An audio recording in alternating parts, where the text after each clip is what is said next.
بعض لوگ یہ سمجھتے سجدے پہ سجدہ ٹھوک رہا ہے متقی ہے، رات پہ رات جگ رہا ہے متقی ہے، روزے پہ روزہ رکھ رہا ہے متقی، بہت بڑا متقی نہیں۔ عبادت میں بھی روزہ میں بھی رسول اللہ صلی اللہ علیہ وسلم کا اسوہ دیکھا جائے، اس کے اندر جسم کو عبادتوں کے ذریعہ، روزہ کے ذریعہ، نماز کے ذریعہ، حج کے ذریعہ اپنے جسم کو تکلیف پہنچانا مقصد نہیں ہے، اعتدال ہے اس دین کے اندر۔ آئیے صحیح بخاری کی ایک حدیث دیکھتے ہیں۔ اس حدیث میں انس بن مالک رضی اللہ تعالیٰ عنہ بیان کرتے ہیں کہ 3 لوگ نبی کریم صلی اللہ علیہ وسلم کی بیویوں کے گھر کی طرف چل کر آئے، مقصد تھا رسول کریم صلی اللہ علیہ وسلم کی عبادتوں کو جاننا، آپ کس طرح سے عبادت کرتے تھے، آپ کی عبادت کا طریقہ کیا تھا، آپ کتنی عبادت کرتے تھے۔ یہ 3 لوگ کون تھے؟ بڑے بڑے صحابہ کرام، نامی گرامی صحابہ کرام۔ نمبر 1 نبی کریم صلی اللہ علیہ وسلم کے داماد علی بن ابی طالب رضی اللہ عنہ، خلیفہ رابع وہ تھے، اور نمبر 2 عبداللہ بن عمرو بن عاص رضی اللہ تعالیٰ عنہ، بڑے صحابی، بڑے عابد و زاہد تھے۔ تیسرے کون صحابی؟ عثمان بن مظعون رضی اللہ تعالیٰ عنہ۔ عثمان بن مظعون یہ کون ہے؟ نبی کریم صلی اللہ علیہ وسلم کے رضائی بھائی۔ جب ان کی وفات ہوئی تو رسول اللہ صلی اللہ علیہ وسلم نے ان کا بوسہ لیا۔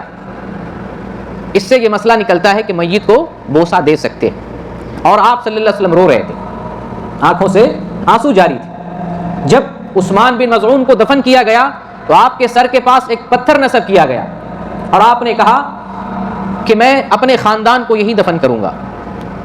تو میت کے پاس پتھر نصب کر سکتے ہیں علامت کے طور پر، لیکن بورڈ نہیں لگائیں گے، تختی نہیں لگائیں گے، لوہا نہیں لگائیں گے، سنگ مرمر کا بورڈ جو بنایا جاتا ہے وہ نہیں لگائیں، پتھر دے سکتے ہیں بغیر نام کا، بغیر تاریخ والا۔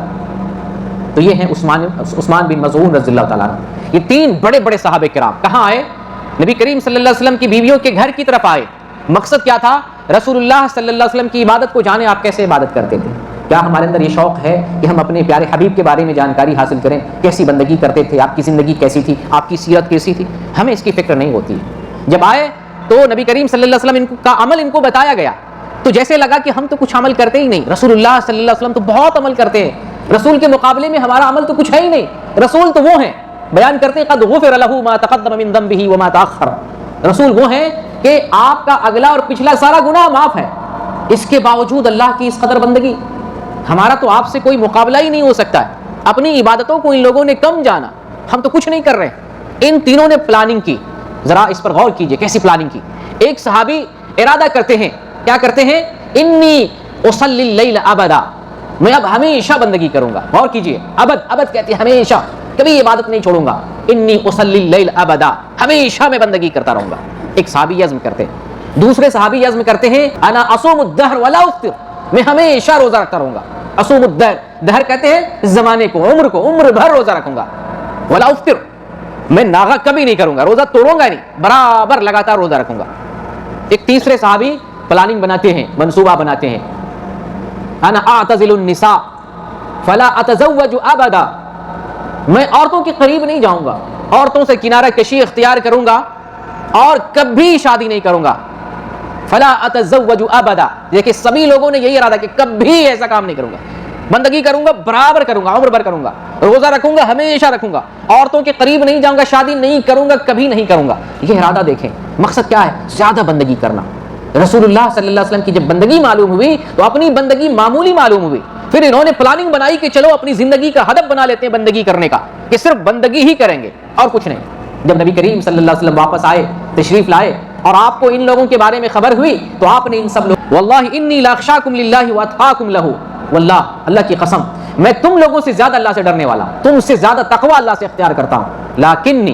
لیکنی اصوم وافطر واصلی وارقد واتزوج النساء، کتنی باتیں؟